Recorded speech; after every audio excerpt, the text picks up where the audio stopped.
నమస్తే, welcome to వీటీ news. లక్ష్యం సమాజహితం paper ముచ్చట కార్యక్రమానికి స్వాగతం. ఈరోజు ప్రధాన దినపత్రికల్లో వచ్చిన ప్రధాన వార్తను చూద్దాం. ముందుగా ఈనాడు చూసినట్టయితే ఈనాడులో ఒక ప్రత్యేకమైన కథనాన్ని ప్రచురించడం జరిగింది. నాడి పట్టని బావి వైద్యులు, వైద్య విద్యలో ఎన్నడూ లేని వైపరీత్యం, ఏడాదిన్నరగా క్లినికల్స్ ప్రాక్టికల్స్కు దూరం, అనుభవపూర్వక శిక్షణ లేకుండానే ఉత్తీర్ణత, స్పెషలిస్టులకు అనుభవ శూన్యమే, కోవిడ్ దెబ్బ 25,000 మంది వైద్య విద్యార్థుల మీద పడింది, ప్రాక్టికల్స్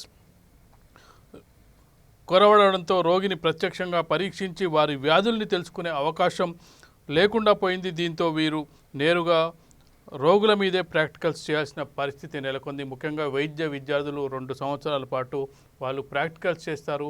ప్రాక్టికల్స్లో వివిధ రోగాలకు సంబంధించిన అంశాలని తెలుసుకోవడం జరుగుతుంది. అలాగే చూసుకున్నట్టయితే దాదాపుగా వాళ్ళ ప్రాక్టికల్స్లోనే ఎక్కువగా నాలెడ్జ్ వచ్చే అవకాశం ఉంది.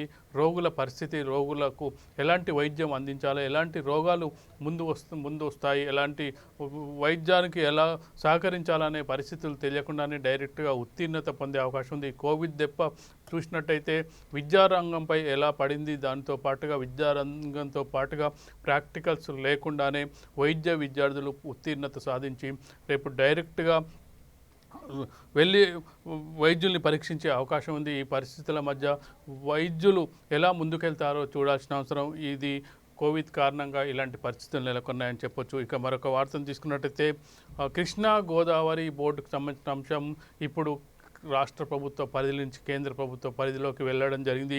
ఏ బోర్డుకు లేనన్ని విస్తృతాధికారులను కృష్ణా గోదావరి బోర్డులకు కల్పించిన కేంద్రం, గీత దాటితే జరిమానాలు, గెజిట్ నోటిఫికేషన్లో స్పష్టీకరణ.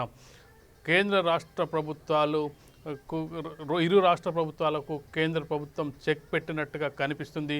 గత నెల రోజులుగా తెలంగాణ అలాగే ఆంధ్రప్రదేశ్ ప్రభుత్వం రోజు ఘర్షణ వాతావరణం నెలకొని ఉంది. అలాగే విమర్శలు ప్రతి విమర్శలతో రోజు హీట్ ఎక్కించి కేంద్ర ప్రభుత్వానికి ఉత్తరాల మీద ఉత్తరాలు రాసి జోక్యం చేసుకోవాలంటూ అడగడం జరిగింది. దీంతో కేంద్ర ప్రభుత్వం ఇరు రాష్ట్ర ప్రభుత్వాలకు చెక్ పెడుతూ బోర్డులను ఏర్పాటు చేయడం జరిగింది. ఆ బోర్డులకు విస్తృత అధికారాలు కట్టబెట్టడం జరిగింది. దీంతో ఇరు రాష్ట్ర ప్రభుత్వాలు ఏం చేయాలో పాలుపోని పరిస్థితి ఇప్పుడు నెలకొని ఉంది. ఎందుకంటే 2 రాష్ట్ర ప్రభుత్వాలు కేంద్రమే జోక్యం చేసుకోవాలంటూ మొదటి నుంచి వాదిస్తూ వస్తున్నాయి. ఇందుకు అనుగుణంగా కేంద్ర ప్రభుత్వం జోక్యం చేసుకుంది. జోక్యం చేసుకోవడంతో పాటు ఒక బోర్డును ఏర్పాటు చేయడం జరిగింది. ఆ బోర్డు పరిధిలోనే పనులన్నీ జరగాలి. అలాగే పెండింగ్ ప్రాజెక్టులన్నీ కూడా 6 నెలల్లో అనుమతులు తీసుకోవాలి, లేదంటే వాటన్నిటిని ఆపించే పరిస్థితి కనిపిస్తుంది. ఇక్కడ చూసినట్టయితే తెలంగాణ ఆంధ్రప్రదేశ్ ప్రభుత్వాలు చిన్న విషయాల్ని పరిష్కరించుకోలేక కేంద్రం చేతుల్లో పెట్టినట్టుగా అయిపోయింది. ఇప్పుడు పరిస్థితి చూస్తుంటే వీళ్ళే అడిగి బోర్డులు వేయించుకున్నట్టుగా కనిపిస్తుంది. ఓవైపు ఆంధ్రప్రదేశ్ ప్రభుత్వం కొంత సంతృప్తి వ్యక్తం చేసినప్పటికీ బోర్డుల విషయంలో తెలంగాణ ప్రభుత్వం అయితే అసంతృప్తిగా ఉంది. కృష్ణా బోర్డు వేయాలి, అలాగే ట్రిబ్యునల్ వేయాలి, పూర్తి స్థాయి నీటి పంపకాల తదనంతరమే దీన్ని అంగీకరిస్తున్నామని చెప్తున్నప్పటికీ అది ఆలస్యం అయ్యే పరిస్థితులు నెలకొన్న నేపథ్యంలో ఇప్పుడు ఇరు రాష్ట్రాల మధ్య ఘర్షణ వాతావరణం నెలకొన్న పరిస్థితుల్లో బోర్డు పరిధిలోకి ఇరు రాష్ట్ర ప్రభుత్వాలకు సంబంధించిన పూర్తి ప్రాజెక్టుల్ని తీసుకెళ్లడం జరిగింది. దాంతోపాటుగా బోర్డుకు సంబంధించిన వ్యయం కూడా భారాన్ని మొత్తం ఇరు రాష్ట్ర ప్రభుత్వాలు సమానంగా పంచుకోవాల్సిన పరిస్థితి అయితే కనిపిస్తుంది. ఇక మరొక వార్తను తీసుకున్నట్టయితే చీఫ్ జస్టిస్కి సంబంధించిన వార్త, మధ్యవర్తిత్వమే ఉత్తమం, సంధి కుదరకపోతే వినాశనమేనని కృష్ణ రాయబారం చాటింది. వివాదాలను విలాస వాద్యాలుగా కొందరు మార్చేశారు. అత్యాధునిక వ్యవస్థకు తెలంగాణ ముందుకు రావడం స్వాగతించదగ్గ పరిణామం. పెండింగ్ కేసులపై లెక్కలు, అనాలోచిత విశ్లేషణ. జస్టిస్ ఎన్వి రమణ దీనికి సంబంధించిన పూర్తి వివరాలను 18వ పేజీలో ఇవ్వడం జరిగింది. ఇక కోకాపేట వేలంపై అమిత్ షాకు ఫిర్యాదు చేస్తా, ఇది 1000 కోట్ల కుంభకోణం, కేసీఆర్ బినామీల కంపెనీలు ప్రజాధనం కొల్లగొట్టాయి, పిసిసి అధ్యక్షుడు రేవంత్ రెడ్డి ఆరోపణ. దీనికి సంబంధించిన వార్తా కథనాన్ని ఇవ్వడం జరిగింది. పుస్తకాలు చూసి పరీక్షలు రాయొచ్చు, పాలిటెక్నిక్ కోర్సులో ఓపెన్ బుక్ విధానం ఈ విద్యా సంవత్సరం నుంచే అమలు. అక్టోబర్ 1 నుంచి నూతన విద్యా విధానం ప్రారంభించాలని కళాశాలలు విశ్వవిద్యాలయాలకు యూజీసీ ఉత్తర్వులు అంటూ మరొక కథనాన్ని ఇవ్వడం జరిగింది. 2 కోట్లు కొట్టేసిన ఎలుక మూషికాలు కొరికిన నగదుకు సంబంధించి 2 కోట్లు మూషికాలు కొరికిన వార్తా కథనాన్ని ఇక్కడ ప్రముఖంగా ప్రచురించడం జరిగింది. థియేటర్లలో ప్రదర్శనకు సిద్ధం తెలంగాణ సినీ ఎగ్జిబిటర్స్ అసోసియేషన్ వెల్లడి. ఇవి ఈనాడులో ప్రధానంగా ఈరోజు ముఖ్యమైన వార్తల్ని చూసుకున్నట్టయితే, ఇక వెలుగు దినపత్రిక తీసుకున్నట్టయితే వెలుగు దినపత్రికలో ఒక ప్రత్యేక కథనాన్ని ప్రచురించడం జరిగింది. బడ్జెట్ స్కూళ్ళు రోడ్డున పడ్డాయి. హైదరాబాద్లో ఓల్డ్ అల్వాల్లోని బిల్డింగ్ కొన్నేళ్ళు ప్రైవేట్ స్కూల్ నడిచింది. ఆ ప్రాంతంలోని ఆ స్కూల్ ఒక ల్యాండ్ మార్క్. చుట్టుపక్కల పిల్లలందరూ దాంట్లో చదివేవారు. బడ్జెట్ స్కూల్స్ అంటే ముఖ్యంగా చూసుకున్నట్టయితే ఎవరైతే దగ్గరలో కొంత అందుబాటులో ఫీజు కొంత తక్కువగా ఉండే స్కూళ్ళు, మధ్యతరగతి పేదవాళ్ళు, అలాగే ముఖ్యంగా డబ్బులు కట్టలేని వాళ్ళు కొంతమంది ఉంటారు. వాళ్ళు బడ్జెట్ స్కూల్లో ఇంటి దగ్గర స్కూళ్ళలో చేరుస్తుంటారు. ఈ స్కూళ్ళన్నీ ఇప్పుడు రోడ్డున పడ్డ పరిస్థితి. అలాగే స్కూళ్ళతో పాటు అందులో పనిచేసే టీచర్లు, అందులో పనిచేసే మిగతా సిబ్బంది కూడా అంతా రోడ్డున పడ్డారు. ఏడాదిన్నరగా ఫీజులు లేవు, ప్రభుత్వం నుంచి సాయం లేదు. భారం అవుతున్న బిల్డింగ్ రేట్లు, కరెంటు బిల్లులు, ప్రాపర్టీ ట్యాక్సీలు, బిల్డింగ్లను ఖాళీ చేసి చిన్న ఇళ్లకు స్కూళ్ళ షిఫ్టింగ్, రాష్ట్రంలో 20% బడుల మూత, తీవ్ర ఇబ్బందుల్లో మేనేజ్మెంట్లకు సంబంధించిన వార్తా కథనాన్ని ఇవ్వడం జరిగింది.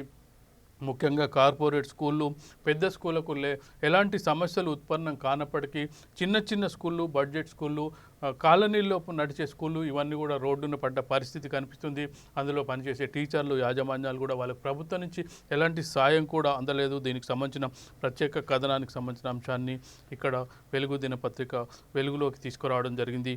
ఇక మరొక వార్తను తీసుకున్నట్టయితే గుట్టుగా పోయిన జట్టి ఏపీ బార్డర్కు చేర్చిన మెగా కంపెనీ వెలుగు కథనంతో హడావుడిగా షిఫ్టింగ్. నిన్న చూసుకున్నట్టయితే వెలుగు దినపత్రికలో జట్టి సంబంధించిన వార్తా కథనాన్ని ప్రచురించడం జరిగింది విశ్లేషణాత్మకంగా. దీంతో అలర్ట్ అయిన మెగా కంపెనీ గుట్టు చప్పుడు కాకుండా ఏబీ బార్డర్కి మెగా కంపెనీ దీన్ని జట్టిని గుట్టుగా తరలించిన అంశాన్ని ఇక్కడ ప్రధానంగా ప్రచురించడం జరిగింది. కరోనా సోకినోళ్లకు టీబీ రోగుల కరోనా టెస్టు చేయించుకోవాలి గైడ్లైన్స్ రిలీజ్ చేసిన కేంద్రం. ఇక మరొకవైపు టీకా కోసం నిరీక్షణ ప్రారంభమవుతుంది. సెకండ్ డోస్ కోసం ప్రజలు చాలా ఇబ్బంది పడుతున్నారు. కోవిషీల్డ్ అలాగే కోవాక్సిన్ దొరకకుండా ఫస్ట్ డోసు ఇస్తున్న సెంటర్లలో సెకండ్ డోస్ ఇవ్వట్లేదు. సెకండ్ డోస్కు ఇప్పటికి కూడా చాలామంది డేట్ అయిపోయినప్పటికీ 84 రోజుల గడువు తీరినప్పటికీ మెసేజ్లు వస్తున్నప్పటికీ సెంటర్లలో టీకా దొరకని పరిస్థితి అయితే కనిపిస్తుంది. ఇక మరొక వార్తను తీసుకున్నట్టయితే పంచముఖ రుద్ర మహాగణపతి ఖైరతాబాద్ గణేశుడు ఈసారి 40 అడుగుల పంచముఖ రుద్ర మహాగణపతి రూపంలో దర్శనం ఇవ్వనున్నాడు. విగ్రహ నమూనాను గణేష్ ఉత్సవ సమితి శనివారం ఆవిష్కరించింది. దీనికి సంబంధించిన వార్తా కథనాన్ని ప్రచురించడం జరిగింది. ఇయాల్టి నుంచి సినిమా హాళ్లు ఓపెన్. రాష్ట్ర వ్యాప్తంగా 100% సీటింగ్ కెపాసిటీతో సినిమా హాళ్లు ఓపెన్ చేయనున్నట్లు theatres owners association, exhibitors association నిర్ణయించింది. ఇవి వెలుగు దినపత్రికల్లో ఈరోజు వచ్చిన వార్తా కథనాలను చూసుకున్నట్టయితే, ఇక నమస్తే తెలంగాణ తీసుకున్నట్టయితే నమస్తే తెలంగాణలో ఎకరాకు 1,00,000 ఆయిల్ పామ్ సాగుతో ఆదాయం మస్తు. సబ్సిడీలు ఇచ్చి ప్రోత్సహిస్తున్న రాష్ట్ర ప్రభుత్వం. ఉమ్మడి ఖమ్మం జిల్లాలో సిరులు కురిపిస్తున్న పంట, ఖర్చులు పోను 80,000కు పైగా లాభం అంటూ గత కొద్ది కాలంగా చూసుకున్నట్టయితే తెలంగాణ ప్రభుత్వం ఈ ఆయిల్ పామ్ సాగుకు సంబంధించి ప్రత్యేకంగా విస్తృతంగా ప్రాచుర్యాన్ని కల్పిస్తుంది. ఆయిల్ పామ్ దాకా ఇన్కమ్ భారీగా వస్తుందని చెప్పి రైతులను అవేర్నెస్ చేసే ప్రోగ్రాం కనిపిస్తుంది. అందుకు అనుగుణంగా ఖమ్మం జిల్లాలో ఈ పంట ఎలా పండుతుంది, దీని మీద వచ్చే ఆదాయం ఎంత వస్తుందని ఒక ప్రత్యేక కథనాన్ని ప్రచురించడం జరిగింది. పండించే పంట లాభం తెచ్చిపెట్టాలి, రైతు ధనవంతుడు కావాలి. ఈ లక్ష్యంతోనే రాష్ట్ర ప్రభుత్వం వినూత్న పంటను ప్రోత్సహిస్తున్నది. అందులో భాగంగానే సిరులు కురిపించే ఆయిల్ పామ్ పంటను సాగు చేయాలని అన్నదాతకు సూచిస్తున్నది. ఎకరాకి 1.5 లక్షల ఆదాయం వస్తున్నది. ఇందులో ఖర్చులు పోను కనీసం 80,000 వరకు మిగులుతుంది. ప్రభుత్వ సహకారంతో రైతులు ఇంట సిరుల పంట కురిపించే వాతావరణం నెలకొన్నది. ఇందుకు ఖమ్మం జిల్లాలోని ఆయిల్ పామ్ రైతుల రోల్ మోడల్గా నిలుస్తున్నారు. ఉన్నత చదివి ఉద్యోగాలు చేసిన దానికంటే ఎక్కువ సంతృప్తి లభిస్తుందని ఆనందం వ్యక్తం చేస్తున్నారంటూ ఒక ప్రత్యేక కథనాన్ని అయితే ప్రచురించడం జరిగింది. ఇక ఆయిల్ పామ్తో రైతుకు మంచి రోజులంటూ వ్యవసాయ శాఖ మంత్రి నిరంజన్ రెడ్డి కూడా దీనికి సర్టిఫికెట్ ఇవ్వడం జరిగింది.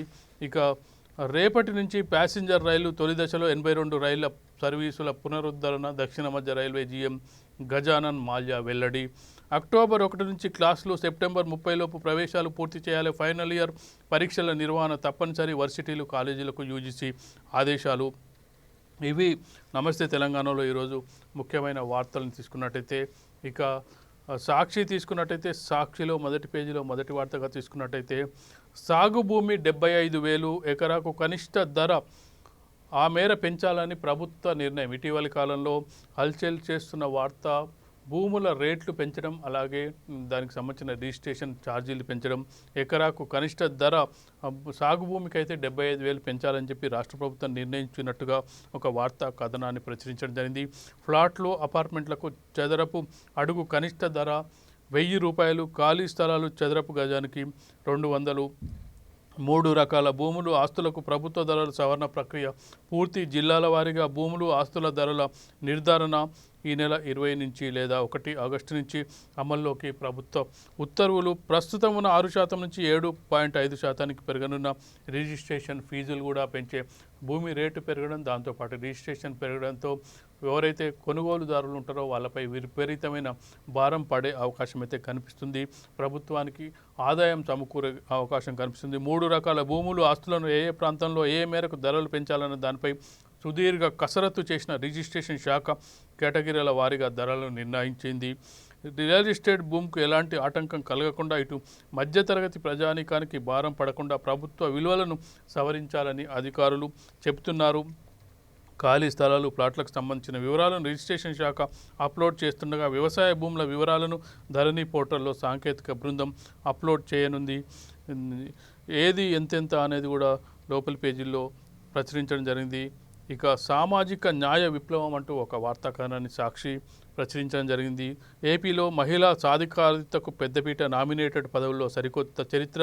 ఎస్సీ, ఎస్టీ, బీసీ, మైనార్టీలకు 58% పదవులు, మహిళలకు 50.40% మేర 69 పదవులు, బడుగు బలహీన వర్గాల్లో మైనార్టీ వర్గాలకు 79 పదవులు అంటూ వార్తా కథనాన్ని ప్రచురించడం జరిగింది. సాంకేతిక రెండంచుల కత్తి లాంటిది. కోర్టు విచారణల ప్రత్యక్ష ప్రసారంపై సీజే జస్టిస్ ఎన్వి రమణ జాగ్రత్తగా వ్యవహరించాలని జడ్జీలకు సూచన. గుజరాత్ హైకోర్టులో ఆన్లైన్ కోర్టు ప్రొసీడింగ్స్ సందర్భంగా ప్రసంగం. కేసుల భారం పనితీరుకు సూచిక కాదు. భారత్ సింగపూర్ మీడియేషన్ సదస్సులో సీజీఐ జస్టిస్ ఎన్వి రమణకు సంబంధించిన వార్తను ప్రచురించడం జరిగింది.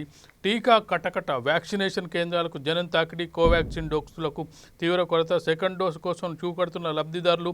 కోవిషీల్డ్ పరిస్థితి కూడా అంతే. రోజుకు 1,00,000 పైగా టీకాలు పంపిణీ చేస్తున్న వైద్య శాఖ. ఇక నిజం చెప్పాలంటే టీకా కొరకైతే కట్టకట్ట కనిపిస్తుంది. చాలామంది టీకా కేంద్రాలకు వచ్చి రిటర్న్ వెళ్తున్నారు. 2వ డోసు వేసుకోవాలని చెప్పి మెసేజ్లు వస్తున్నప్పటికీ 2వ డోసు వేసుకునే పరిస్థితి కనిపించట్లేదు. 2వ డోసు వేయట్లేదు ఇప్పుడు అని చెప్పి టీకా కేంద్రాల వద్ద నిర్వాహకులు చెప్తున్న పరిస్థితి కనిపిస్తుంది.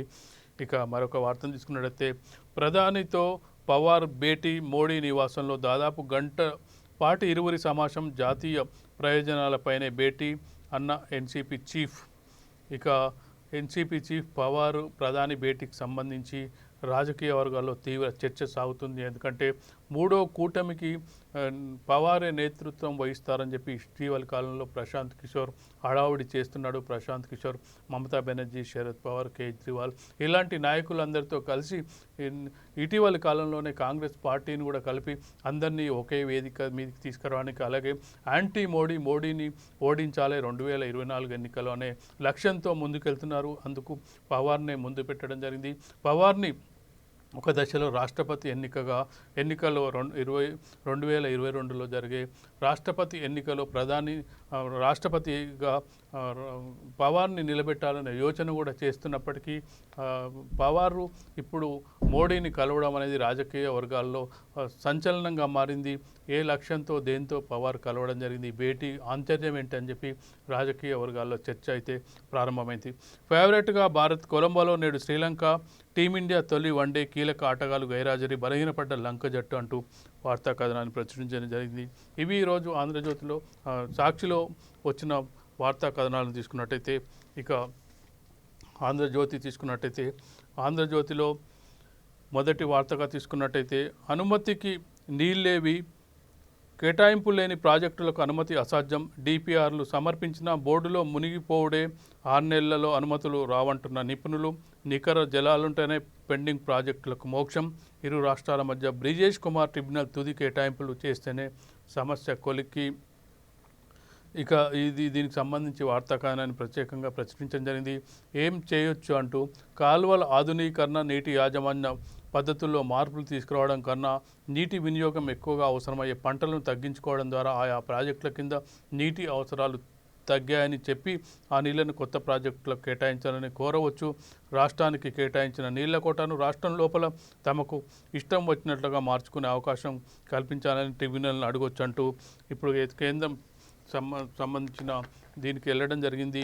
ఈ నీటి కేటాయింపుల విషయంలో గెజిట్ నోటిఫికేషన్, కేంద్ర ప్రభుత్వం గెజిట్ నోటిఫికేషన్ల ద్వారా అనుమతులు లేని ప్రాజెక్టుల్లో చెప్పి 6 నెలలు అనుమతులు పొందాలని ఆదేశిస్తూ ముందరి కాళ్లకు బంధం వేసిన నేపథ్యంలో తెలుగు రాష్ట్రాల ముందు మిగిలి ఉన్న మార్గాలపై పెద్ద ఎత్తున చర్చ జరుగుతుంది. ఇరు రాష్ట్ర ప్రభుత్వాలు పరిష్కరించుకోవాల్సిన సమస్యల్ని పరిష్కరించుకోకుండా కేంద్ర ప్రభుత్వానికి వదిలేయడం, చాలా ప్రాజెక్టులు అనుమతులు లేకుండా ముందస్తుగా కట్టడం, డిపిఆర్లు సమర్పించకపోవడం, దీంతో ఇప్పుడు దీని ముందు మన గెజిట్ ముందు, ట్రిబ్యునల్ ముందు ఖచ్చితంగా కూడా ఇప్పుడు వీటి అనుమతులు లేని ప్రాజెక్టులకు సంబంధించి వాటి ఆగిపోయే పరిస్థితులు కనిపిస్తున్నాయి. కొత్త గెజిట్ నోటిఫికేషన్ ద్వారా యాజమాన్య హక్కులన్నీ కూడా రాష్ట్ర ప్రభుత్వం నుంచి నేరుగా అక్కడికి వెళ్ళిపోవడం జరిగింది. దీనికి సంబంధించిన ఒక ప్రత్యేక కథనం కూడా సీఎంల స్వయం కృతం అంటూ ఆంధ్రజ్యోతి ప్రచురించడం జరిగింది. కృష్ణా జలాలపై 2 తెలుగు రాష్ట్రాల జగడానికి దిగడంతో కేంద్ర ప్రభుత్వం పిట్టపోరు పిల్లి తీర్చినట్టుగా అధికారాన్ని హస్తగతం చేసుకుందంటూ రోజుకు ఇరు రాష్ట్ర ప్రభుత్వాలపై నిపుణులు అలాగే మేధావులు కూడా చెప్తున్నారు. ఇరు రాష్ట్ర ప్రభుత్వాలు పరిష్కరించుకోవాల్సిన అంశాలని కేంద్ర ప్రభుత్వం చేతిలో పెట్టారని, ఈ పరిణామానికి కేసీఆర్, జగన్లు ఇరువురు బాధ్యులే. ప్రాజెక్టులన్నీ కేంద్రం ఆజమాయిషీలోకి వెళ్ళడం వల్ల తెలుగు రాష్ట్రాలకు మేలు జరిగితే మంచిదే, కీడు జరిగితే అందుకు ఇరువురు సీఎంలు బాధ్యత తీసుకోవాల్సి ఉంటుంది. కేంద్రం జారీ చేసిన గెజిట్ను లోతుగా అధ్యయనం చేస్తే కానీ ఈ పరిణామం మంచికో చెడుకో అన్నది స్పష్టం కాదు. ఇప్పటికైతే తెలుగు రాష్ట్రాల జుట్టు కేంద్రం చేతిలోకి వెళ్ళిపోయింది. కృష్ణా బోర్డు ఏర్పాటును తాము అంగీకరించేది లేదని, ట్రిబ్యునల్ ఏర్పాటు చేయవలసిందేనని కేసీఆర్ చెప్తున్నప్పటికీ కేంద్రం పట్టించుకోకపోవచ్చు. జగన్ రెడ్డి ప్రస్తావిస్తున్న లోపాలను కేంద్రం సవరించని పక్షంలో ఏపీకి, ముఖ్యంగా సీమకు అన్యాయం జరగనుంది. అంటే ఉభయ తెలుగు రాష్ట్రాలు ఏదో ఒక రకంగా నష్టపోయే ప్రమాదం ఉందన్నమాట. ఈ రకంగా తెలుగు రాష్ట్రాల తిక్క కుదిర్చారు అని అనుకోవాలి. కేంద్రంతో పోరాడలేని బలహీనమైన నాయకులుంటే పరిస్థితి ఇలాగే ఉంటుందని చెప్పి కొత్త పలుకులో ఏబిఎన్కు సంబంధించిన వార్తా కథనాన్ని ప్రచురించడం జరిగింది. ఇరు రాష్ట్ర ప్రభుత్వాలు చేసిన స్వయం కృత వల్లనే ఇలాంటి పరిస్థితి నెలకొంది. నెల రోజుల నుంచి ఏపీ, తెలంగాణ మధ్య మాటల యుద్ధం సాగుతుంది. కృష్ణా ప్రాజెక్టులపై దోచుకుంటున్నారు అంటూ వ్యక్తిగత దూషణలకు కూడా వెళ్ళిన సందర్భం. ఇరు రాష్ట్ర ప్రభుత్వాలు కేంద్రానికి లేఖలు రాయడం, కేంద్ర ప్రభుత్వం జోక్యం చేసుకోవాలని చెప్పడంతో ఒక్కసారిగా కేంద్రం అలర్ట్ అవ్వడం, దాంతోపాటుగా ఇరు రాష్ట్ర ప్రభుత్వాలకు సంబంధించి చెక్ పెట్టడం, ఇరు రాష్ట్ర ప్రభుత్వాల చేతిలో ఉన్న అధికారాలన్నీ కూడా కేంద్ర పరిధిలోకి వెళ్ళడం, నదుల ప్రాజెక్టులన్నీ కూడా ఇక కేంద్ర పర్యవేక్షణలో కేంద్ర ప్రభుత్వం విడుదల చేసిన గెజిట్ ఆధారంగానే ముందుకెళ్లే పరిస్థితి అయితే కనిపిస్తుంది. ఇరు రాష్ట్ర ప్రభుత్వాలు ఎలా స్పందిస్తాయో చూడాల్సిన అవసరం ఉంది. తెలంగాణ ప్రభుత్వం అయితే ఇప్పటికైతే దీనిపై పెదవి విరిచింది. ఆంధ్రప్రదేశ్ ప్రభుత్వం కొంతవరకు స్వాగతించినప్పటికీ కొన్ని సవరణలు కోరుతామని చెప్పడం జరిగింది. ఆ సవరణలు ఏంటనేది ఇప్పటివరకు అయితే ప్రభుత్వం బయట పెట్టలేదు. ఇక మరొక వార్తను తీసుకున్నట్టయితే 1000 కోట్ల దోపిడీ, కోకాపేట భూముల వేలం టెండర్లలో పాల్గొన్నవి కేసీఆర్ బినామీ సంస్థలే. బయటి సంస్థలు రాకుండా అడ్డుకున్నారు. ఎకరాకు 60 కోట్ల ధర పలికే భూమిని అనుయాయులకు 31 కోట్లకే కట్టబెట్టారు. ఆ టెండర్లను ప్రభుత్వం రద్దు చేయాలి, స్విస్ ఛాలెంజ్ పద్ధతిలో మళ్ళీ పిలవాలే, లేదంటే కేంద్ర హోంమంత్రికి ఫిర్యాదు చేస్తాం, పార్లమెంట్లో ప్రస్తావిస్తా అంటూ రేవంత్ రెడ్డి కోకాపేట భూముల టెండర్ల వేలంలో అక్రమాలు జరిగాయంటూ విరుచుకుపడడం జరిగింది. కానామెట్ ప్లాట్ నెంబర్ 17 వేలానికి బ్రేక్, దాంట్లో హిందూ శ్మశాన వాటిక, మా పూర్వీకుల సమాధులు ఉన్నాయంటూ పిటిషనర్లు, భూమి స్వరూపం మార్చొద్దు, హైకోర్టు వివరాలతో కౌంటర్కు ఆదేశం అంటూ వార్తా కథనాన్ని ప్రచురించడం జరిగింది. ఇక మరొక వార్తను తీసుకున్నట్టయితే సుప్రీం జనం పక్షం, వ్యవస్థ పట్ల వారి నమ్మకమే మాకు జీవం, పెండింగ్ కేసులకు మాపై నింద, అన్యాయం, మధ్యవర్తిత్వమే భారతీయ న్యాయ విధానం, బ్రిటిష్ కోర్టుల వచ్చాక అది కనుమరుగైంది, మళ్ళీ మధ్యవర్తిత్వానికి మంచి రోజులు, supreme CJ justice NV Ramana వ్యాఖ్యలు, భారత్ సింగపూర్ సదస్సులో ప్రసంగం అంటూ వార్తను ప్రచురించడం జరిగింది.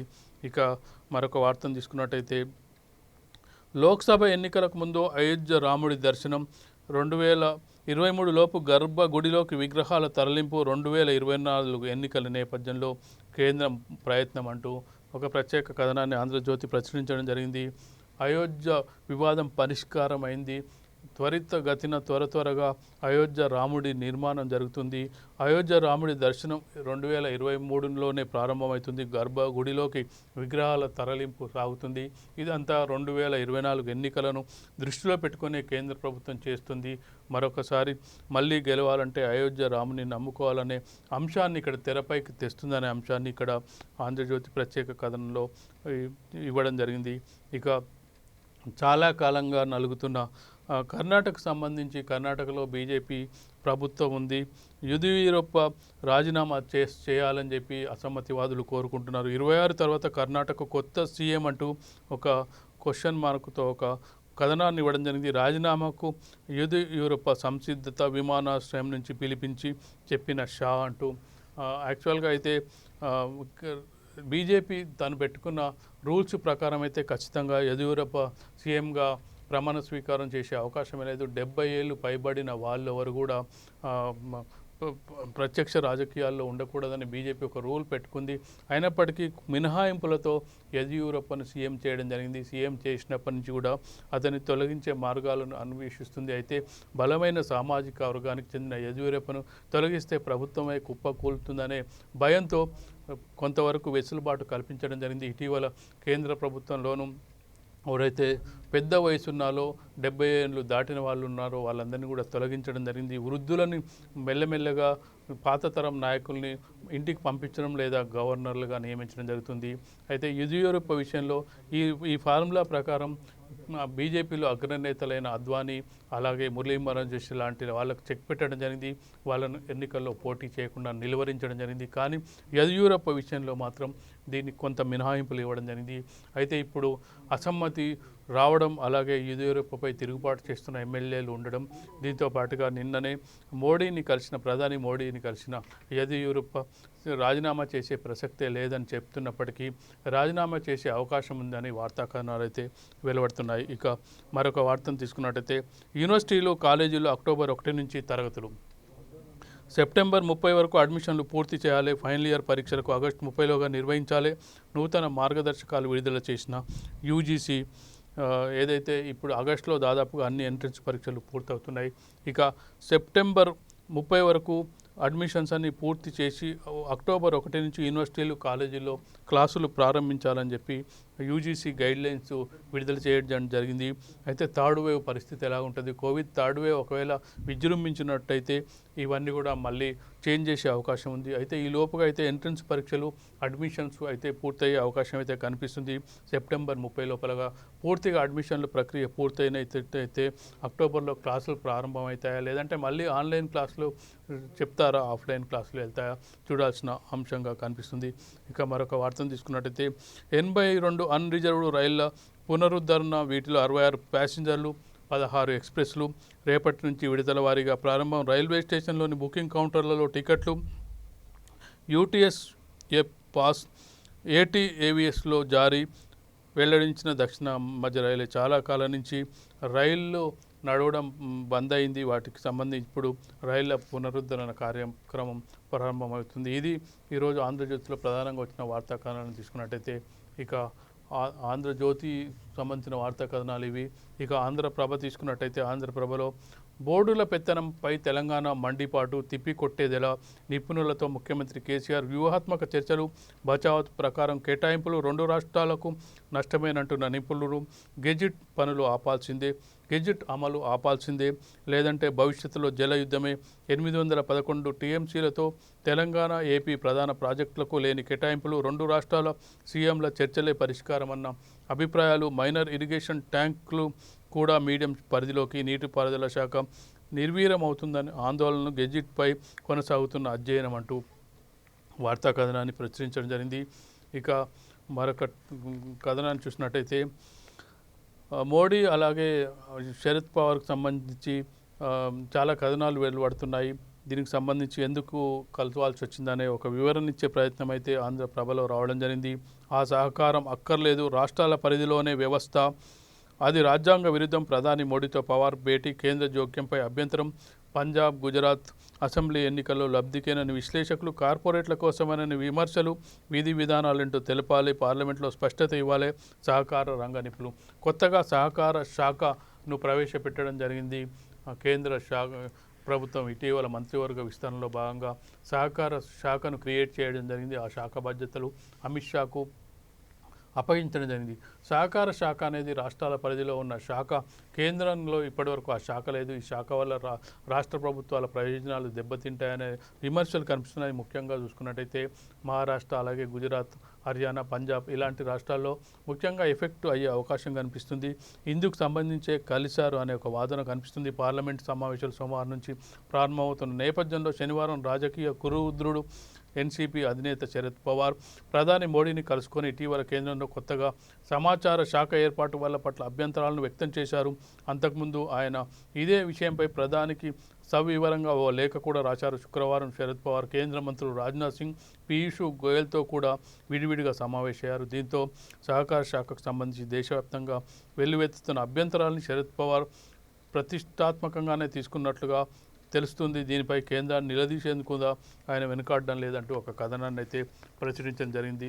ఇక మరొక వార్తను తీసుకున్నట్టయితే కర్ణాటకీయం ఎడ్డీ రాజీనామాకు హైకమాండ్ పట్టు చేస్తానంటూనే షరతులు విధింపు, కుమారులకు ప్రాధాన్యత ఇవ్వాలని డిమాండ్, 26న భేటీతో 2 ఏళ్ల పాలన పూర్తి, అదే రోజు బీజేపీ భేటీ, కొత్త సీఎం ఎన్నిక, అమిత్ షా, రాజ్నాథ్, నడ్డాలతో భేటీ, సదానంద గౌడకు బాధ్యతలు అంటూ వార్తా కథనాన్ని ఇవ్వడం జరిగింది. ఇటీవల కేంద్ర మంత్రివర్గం నుంచి తప్పుకున్న సదానంద గౌడకు ముఖ్యమంత్రిగా బాధ్యతలు ఇచ్చే అవకాశం ఉందని చెప్పి ఇక్కడ ఒక కథనాన్ని మాత్రం ప్రచురించడం జరిగింది. ఇక కేంద్ర ప్రభుత్వ ఉద్యోగులకు హెచ్ఆర్ఏ పెంపు, డిఏ పెంపు నేపథ్యంలో కేంద్రం నిర్ణయం 9 నుంచి 27% పెరుగుదల ఆగస్టు నుంచి అమలు, అక్టోబర్ 1 నుంచి డిగ్రీ తరగతులు. ఇక శాస్త్రీయ పద్ధతిలో వ్యర్థాల శుద్ధి అంటూ మరొక కథనాన్ని ఇవ్వడం జరిగింది. మానవ వ్యర్థాల శుద్ధితో హైదరాబాద్ ఆదర్శం, డ్రైనేజీలు, చెరువుల్లో వాటిని కలపొద్దు, మనుషులతో తీయించడం అనాగరికం, ఇప్పటికే 71 ఎఫ్ఎస్టీపీలు నిర్మిస్తున్నాం, త్వరలో మరో 68 నిర్మిస్తాం, డయల్వర్ సెప్టిక్ ట్యాంకర్ ప్రారంభించిన మంత్రి కేటీఆర్. ఇక ఐకమత్యంతో పనిచేయండి, వివాదాలొద్దు, క్రికెట్ కార్యకలాపాలు పునరుద్ధరించండి, హెచ్ఏ బాధ్యతలకు ఎమ్మెల్సీ కవిత హితబోధ. ఇవి ఈరోజు ఆంధ్రప్రభలో వచ్చిన కథనాలను చూసుకున్నట్టయితే ఇవి ఈరోజు ప్రధానంగా వివిధ దినపత్రికలు వచ్చిన వార్తా కథనాలు, వాటిపై విశ్లేషణకు సంబంధించి పేపర్ ముచ్చట కార్యక్రమం. లక్ష్యం సమాజహితం, V3 న్యూస్.